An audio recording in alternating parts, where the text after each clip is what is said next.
Olá pessoal, professor Leandro aqui com vocês novamente, sejam bem-vindos de volta.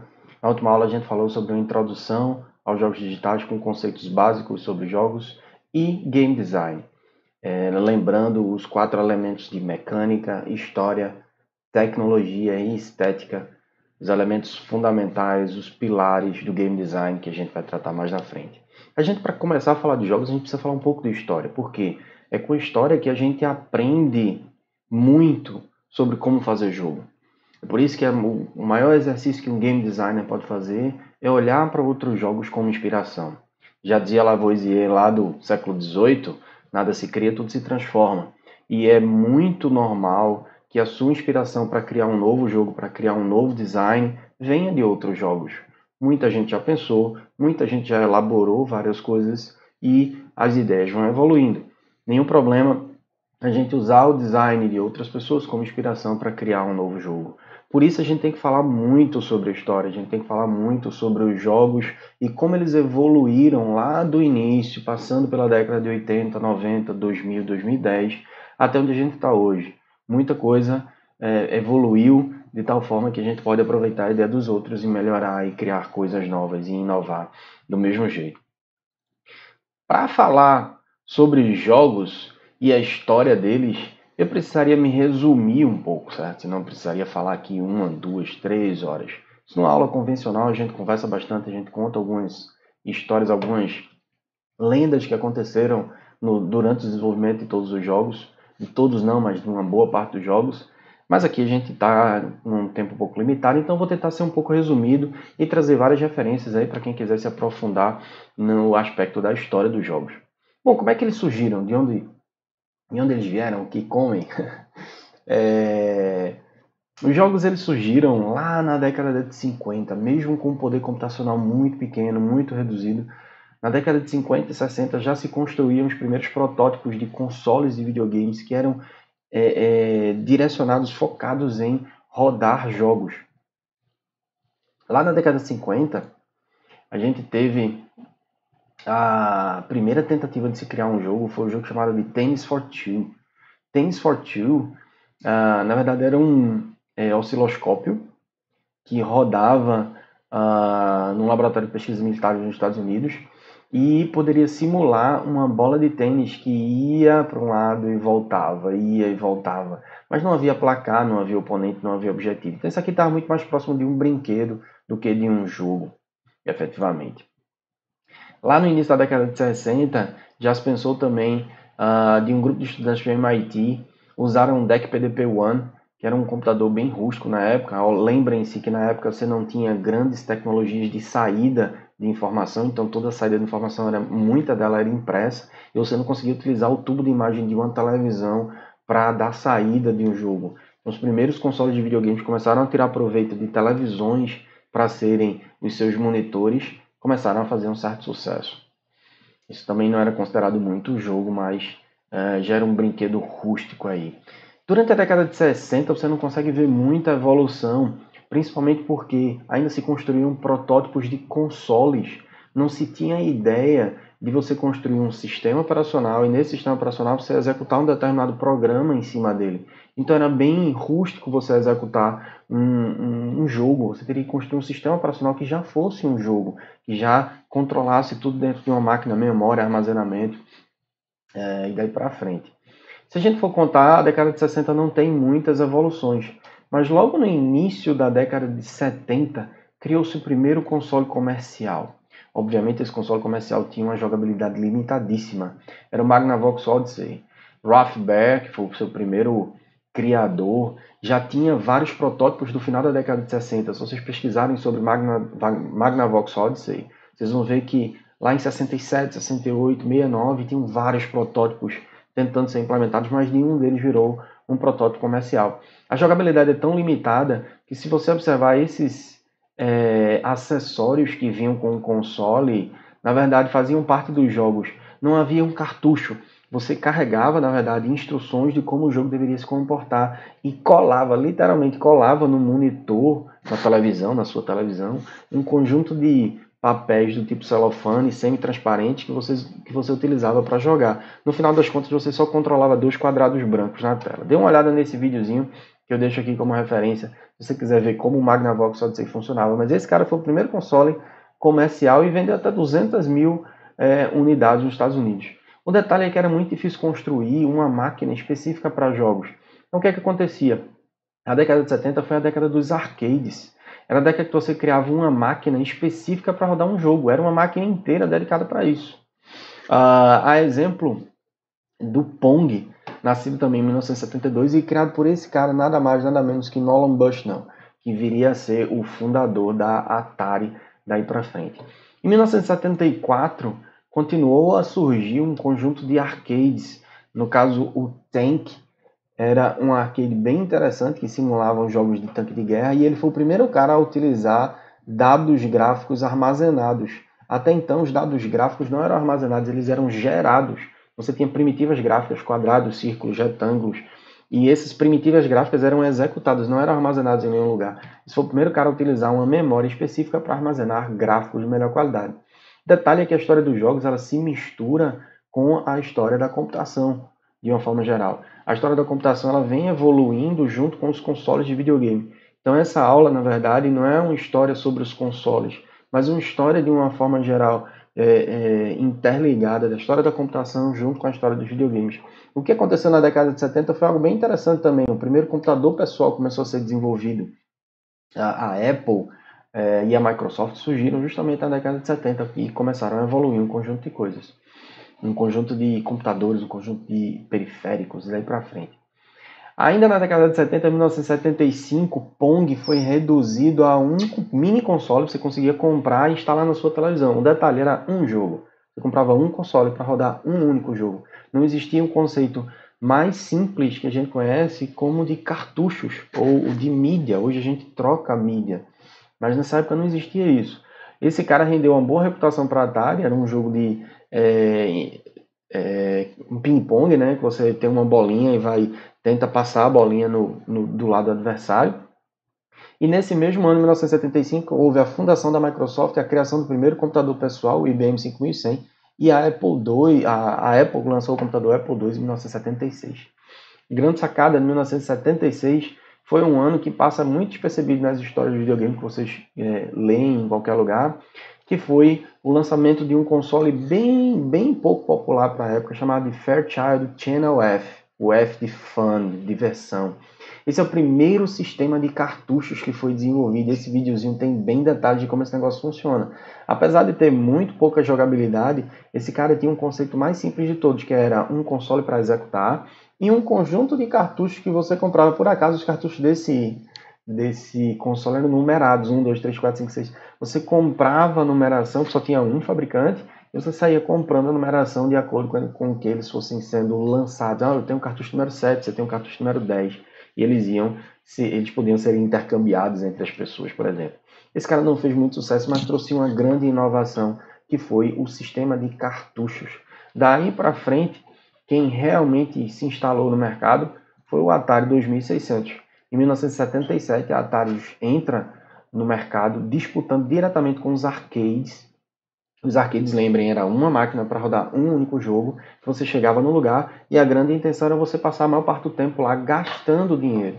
Era muito comum nos Estados Unidos você gastar $0,25, 25 centavos de dólar por cada ficha e jogar o quanto tempo fosse necessário.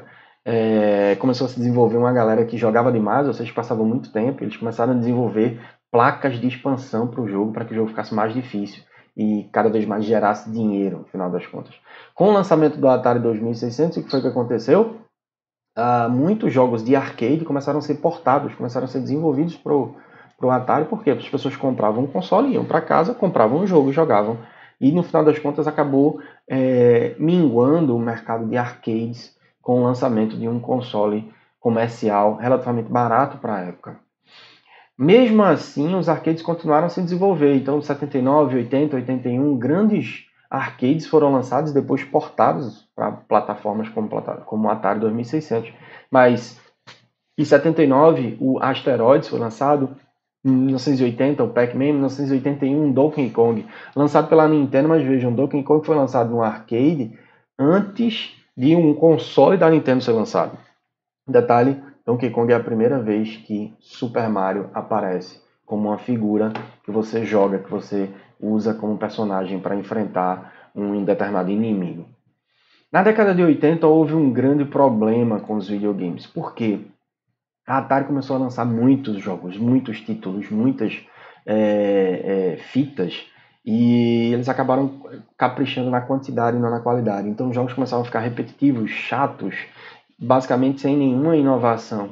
Quando as pessoas começaram a ver que os computadores pessoais, os PCs, faziam mais do que os consoles de videogame, não fazia sentido comprar um console de videogame. Você comprava um PC, que podia executar sua planilha eletrônica, o seu processador de texto, além disso, jogar. Foi nessa época, em 1983, que aconteceu o primeiro crash dos videogames. Se você pegar para ver a história dos crash dos videogames, procurem uma história sobre o jogo de ET. ET foi uma tentativa de se lançar para o Atari, para a plataforma da Atari 2600, um jogo que refletisse o filme de Steven Spielberg do início da década de 80, o ET, e foi um fracasso total porque o jogo era ruim, os gráficos eram péssimos, principalmente considerando a época, e houve uma história bem interessante os cartuchos precisarem ser enterrados num deserto no Novo México, justamente porque não tinha saída, não tinha onde armazenar e não tinha quem comprasse. Nessa época da década de 80, grandes eventos da computação, a IBM lança o seu IBM PC e a Microsoft lança as primeiras versões do MS-DOS. O MS-DOS que foi precursor para o desenvolvimento de jogos para PC. Em 1984, a Apple lança o seu primeiro Macintosh. Para se recuperar desse crash do videogames, a grande sacada quem fez foi a Nintendo. A Nintendo lançou o seu Nintendo Entertainment Systems, o antigo Nintendinho. Nos Estados Unidos era simplesmente chamado de Nintendo. Então você não jogava videogame, mas você jogava Nintendo. Eles chegaram a ter mais de 90% de market share.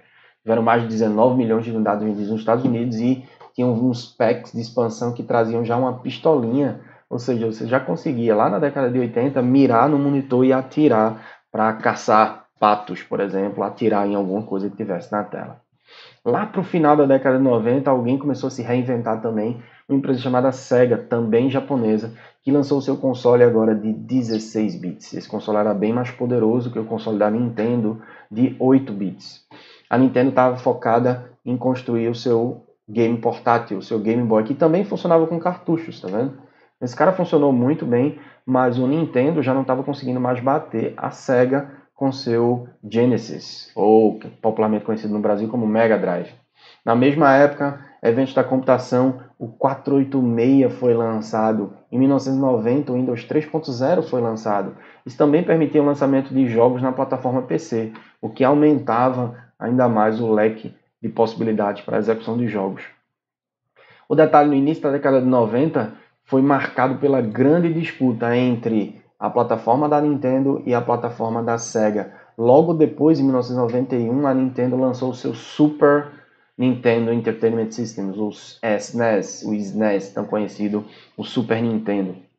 Esse cara foi extremamente popular, marcou a briga de Mario contra Sonic. Se vocês procurarem, a Sega teve um papel fundamental na inovação de várias coisas da Nintendo, porque eles provocavam a Nintendo. Eles provocavam o tempo todo dizendo que a Sega era mais rápida. Então procurem comerciais da década de início de 90, vocês vão ver o quanto a Sega provocou a Nintendo para se tornar líder no mercado por um certo tempo. Nessa época, clássicos marcaram o início de uma geração como Sonic, que foi justamente o garoto propaganda da SEGA, e Mortal Kombat da Midway, desenvolvido pela Midway, mas que começou a adicionar nos jogos eletrônicos um ponto de violência, que até então não se via, como corações sendo arrancados, cabeças, pessoas sendo decepadas, cabeças sendo arrancadas dos seus corpos.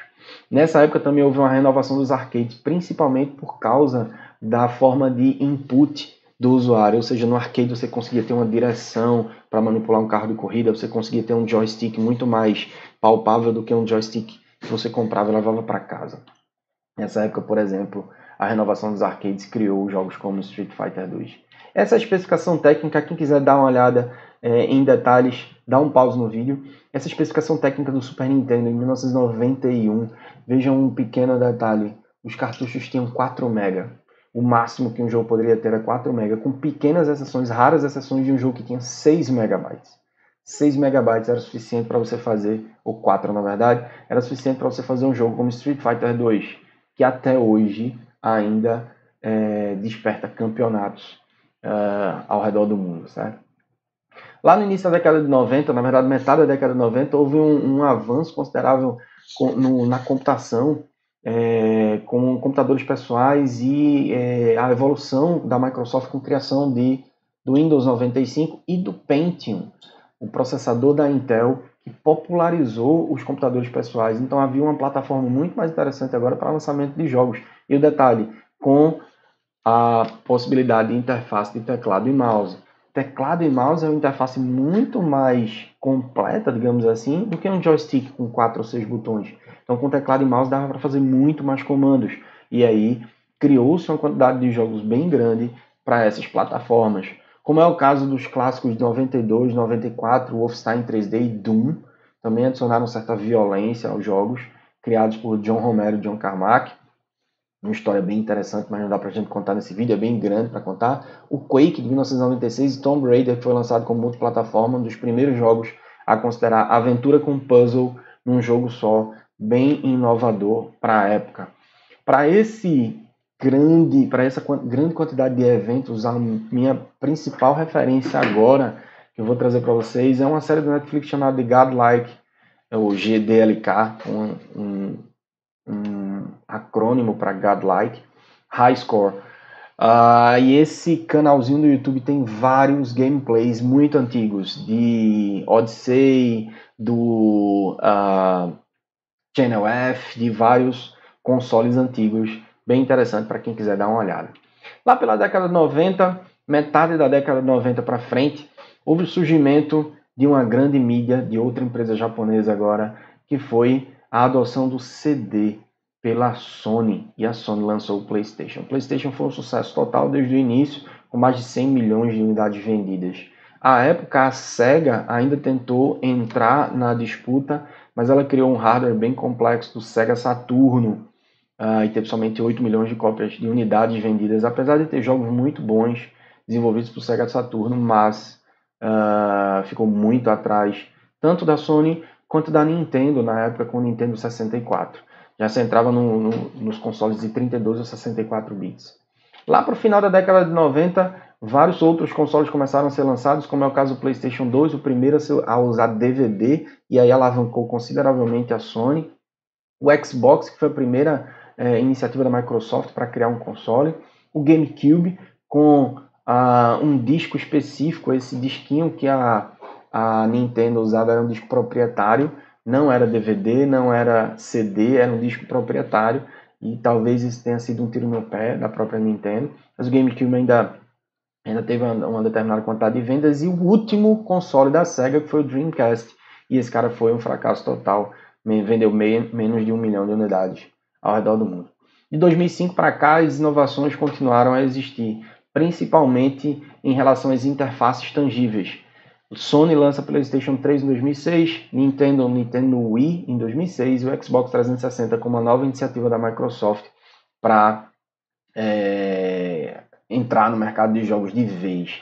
O Nintendo com as suas interfaces tangíveis, onde você podia pegar nos joysticks e fazer movimentos com a mão. O PlayStation 3, vendo essa interface tangível, ainda lançou os seus modos de operação com gestos.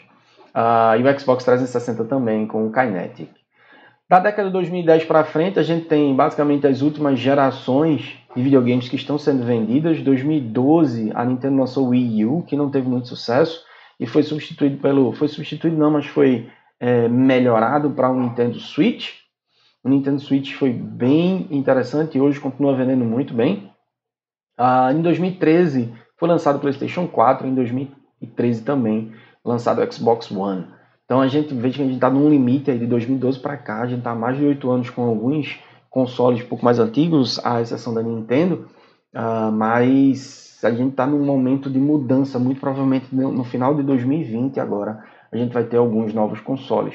Todos os consoles que estão sendo lançados são pura especulação, não tem certeza absoluta nenhuma de qual vai ser o console lançado, qual a capacidade computacional de cada um deles. Mas se vocês acompanharem esses 2 vídeos, vocês vão poder ver a evolução de 40 anos de consoles de videogames sendo lançados aí por vários fabricantes diferentes, com vários consoles que vocês nunca ouviram nem o nome, que venderam bem e depois simplesmente desapareceram.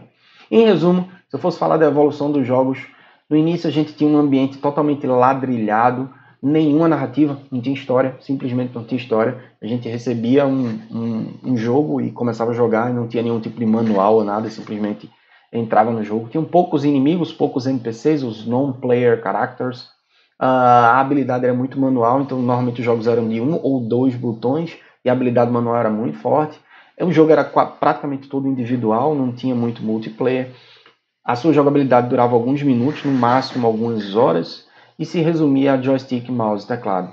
E a evolução disso, a gente vai para um mundo aberto e imersivo, com tragédias e histórias épicas, milhares de NPCs em um único mundo, habilidade misturada com estratégia, misturada com tática, milhões de jogadores em um único jogo, infinitamente longo, jogos que têm 60, 80, 100 horas de gameplay, com interfaces gestuais e várias coisas para você fazer. Então a evolução foi absurda, muito provavelmente os jogos alavancaram a evolução da computação de uma forma geral.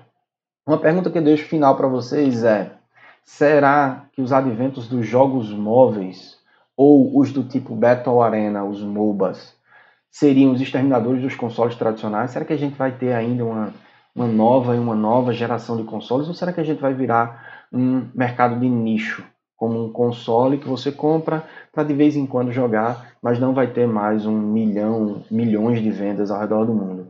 Isso é uma pergunta, na verdade, eu não tenho bola de cristal para saber, mas pensem nisso. Será que a gente ainda vai ter tantos consoles de videogame ou será que a gente vai usar os nossos aparelhos celulares, os nossos desktops de uma forma geral para jogar?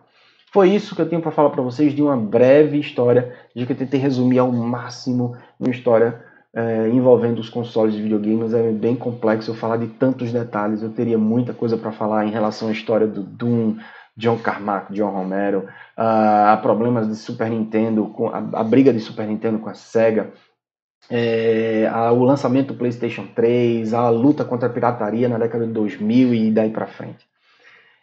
Conta com o seu like, que você assistiu esse vídeo para eu saber que você está acompanhando. Na próxima aula a gente vai falar sobre desenvolvimento de jogos, mercado de jogos, a equipe de desenvolvimento, o que acontece por trás para você começar a desenvolver o jogo.